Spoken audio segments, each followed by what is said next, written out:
El ministerio pastoral según el tabernáculo de Moisés. El tabernáculo de Moisés es un tipo de Cristo, una sombra del cumplimiento perfecto que es Jesús. El primer pastor que encontramos es aquel que está en la puerta del tabernáculo. La entrada al tabernáculo se llamó el camino, que representa los 4 evangelios. Es donde aquel pastor invita a las personas a la iglesia, los invita al evangelio, les presenta la salvación, les presenta el camino, le habla de Jesús, del amor al prójimo, de muchas cosas. Solo te está presentando al Señor. Son aquellos pastores que solo sirven como un puente para que tú puedas ingresar, pero hasta ahí. No hay un discipulado, no hay visitas. Son pastores que solamente están como prestando un servicio muy sencillo. Entonces ellos no avanzan, pero Dios nos llamó a avanzar, así que hay que salir de la puerta, hay que ir más allá porque hay mucho más de Dios para cada persona. El primer mueble que encontramos en la entrada del tabernáculo de Moisés es el altar del sacrificio. Es donde aquel pastor te presenta que Jesús pagó el precio, que representa la cruz, que hay que cargar la cruz de Cristo, que hay que cambiar, que hay que dejar de mentir, de hacer lo malo. Son pastores que siempre te van a estar recalcando en los cultos lo mismo, el mismo tema de siempre, que hay que morir a esto, que hay que dejar aquello, que Cristo viene, que el diablo, en fin, son muchas cosas. Las personas siempre van a estar ahí estancadas y no está mal, pero hay mucho más. El segundo mueble que encontramos en el tabernáculo de Moisés es el lavacro. Aquel pastor que está en el lavacro es aquel pastor que te enseña mucho la palabra de Dios, que es un espejo donde podemos mirarnos. Es ahí donde este pastor te va a enseñar mucha Biblia, te van a dar discipulados, te va a mostrar muchas cosas de la palabra de Dios, pero no avanzan más de ahí.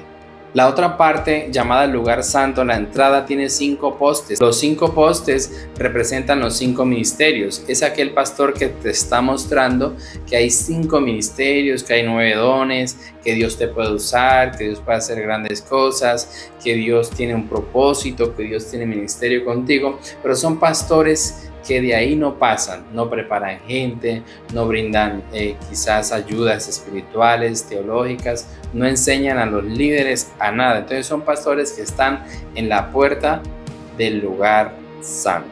Pastores del lugar santo. Es impresionante lograr llegar a ese nivel. Los pastores del lugar santo te van a enseñar 3 muebles principales que hay en el lugar santo: la mesa de los panes, el candelero o el candelabro, la menorá y el altar del incienso. La mesa de los panes representa que en su presencia tenemos suplidas todas nuestras necesidades. En la mesa de los panes habían 12 panes, que habla de las 12 tribus de Israel, pero también habla de los 12 meses del año. Ese pastor te va a decir que en todo el año Dios te va a suplir lo que tú necesitas. El pastor del lugar santo te va a enseñar que el Espíritu Santo está representado en el aceite y el fuego y que tiene que estar encendido siempre. Te va a enseñar muchas cosas espirituales, te va a enseñar que el Espíritu Santo es una persona muy real, que bendice, que bautiza, que llena, que sana, porque está en el lugar santo.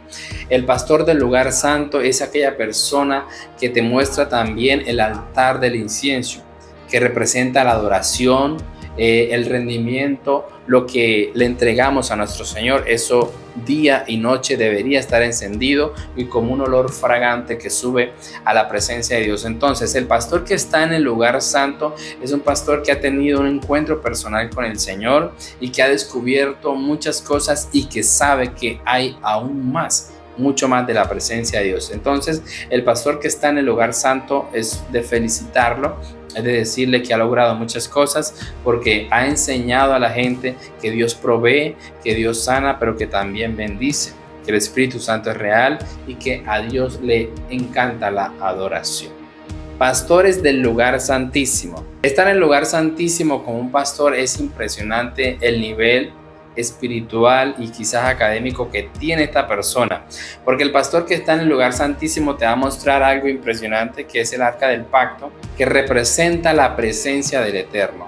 En el arca del pacto habían 3 cosas muy importantes: las tablas de la ley, la vara de Aarón que reverdeció y una urna, una taza de oro con maná. Entonces el pastor del lugar santísimo te va a enseñar que la presencia de Dios es real, que tú la puedes palpar, que Dios es vivo, que Dios es maravilloso, que Dios bendice, que en su presencia tenemos lo que es la vara, que representa el fruto, que Dios, esa vara representa el fruto del Espíritu Santo, que lo vamos a tener activo en la iglesia. El pastor que está en el lugar santísimo te enseña a crecer, te enseña a ser dependiente de Dios, te enseña la palabra de Dios con amor, te enseña que el maná, que el Cristo es el alimento que tú y yo necesitamos, y te enseña que Dios es muy poderoso. Entonces, es para reflexionar. Dios quiere que crezcamos, que no solamente le hablemos a las personas de un solo tema, hay mucho más. Dios ha puesto a la iglesia como cabeza, no como cola. Entonces, la iglesia tiene que ser lo mejor que hay en esta tierra. La iglesia tiene que estar por encima. La iglesia tiene que conocer a un Dios vivo, porque Dios se manifiesta donde Él es revelado. Si usted como pastor no manifiesta o no revela o no hace conocer lo grande que es Dios para usted, para las personas, pues la gente siempre va a creer lo que muchas personas dicen. Dios es amor, pero también es fuego consumidor. ¿Lo dice la Biblia? Claro que sí, pero esas dos palabras no están juntas. Es como yo decir, Dios es bueno, pero también es malo. No, esas palabras están muy lejos en otros libros.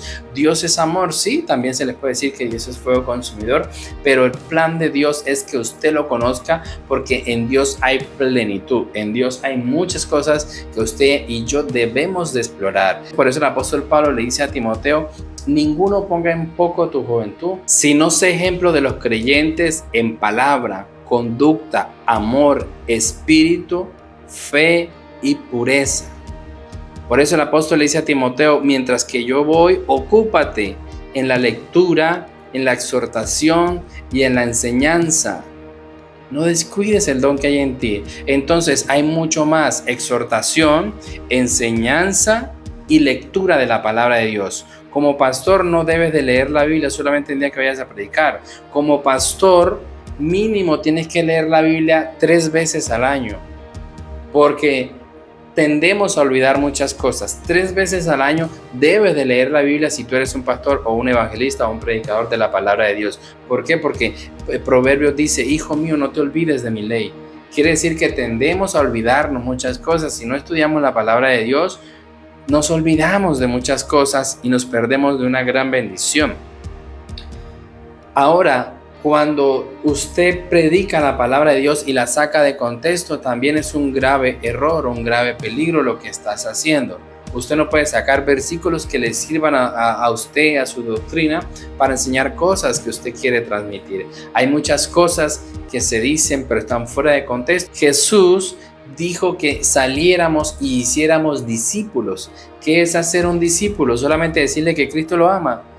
Cristo te ama. Te invito a la iglesia, entra, aquí es la iglesia, la persona se entrega, nunca lo visitan, nunca le han discipulado, no le muestran nada. Entonces esa persona no es un discípulo. Un discípulo es agarrar a alguien, enseñarle la palabra de Dios como está escrita, no como yo quiero acomodarla a mi manera. Así no es. Dice el apóstol Pablo: ocúpate en estas cosas, permanece en ellas, para que tu aprovechamiento sea manifiesto a todos. Qué bueno es que las personas vayan a la iglesia y encuentren una palabra fresca, encuentren que Dios les habló. Cuando uno va a la iglesia, necesitamos escuchar una palabra de Dios, una palabra fresca, una palabra de aliento, de exhortación, de lo que sea, pero que sea Dios guiando. Qué bueno es que un pastor tenga conocimiento de la Biblia. Mire lo que dice el apóstol Pablo a Timoteo: palabra fiel. Si alguna persona anhela un obispado, un cargo, un ministerio, buena obra desea. O sea que es bueno que yo desee algo en el Señor, pero hay unos requisitos. Pero es necesario que el obispo sea irrepresible, marido de una sola mujer, sobrio, prudente, decoroso, hospedador, apto para enseñar. Mire lo que dice el versículo 6. No un neófito, no sea que envaneciéndose caiga en la condenación del diablo. Usted como pastor no puede ser ignorante, no puede ser neófito. Tiene que estudiar para que Dios te dé revelación. Recuerda que la palabra escrita es logos, es un logos que está escrito, pero lo que Dios te da es un rema para que puedas entender lo que Dios te está mostrando. Entonces, no puedes ser neófito, tienes que estudiar la palabra, tienes que aprender a leer, tienes que aprender a buscar concordancias, libros, apoyarte en el conocimiento para que seas un buen predicador y puedas ser una persona de éxito. Necesitamos ser pastores del lugar santísimo, mostrar la plenitud de Dios en esta tierra. Dios te bendiga, un abrazo gigante y que esto haya sido de edificación para ti y provecho para tu iglesia. Yo quiero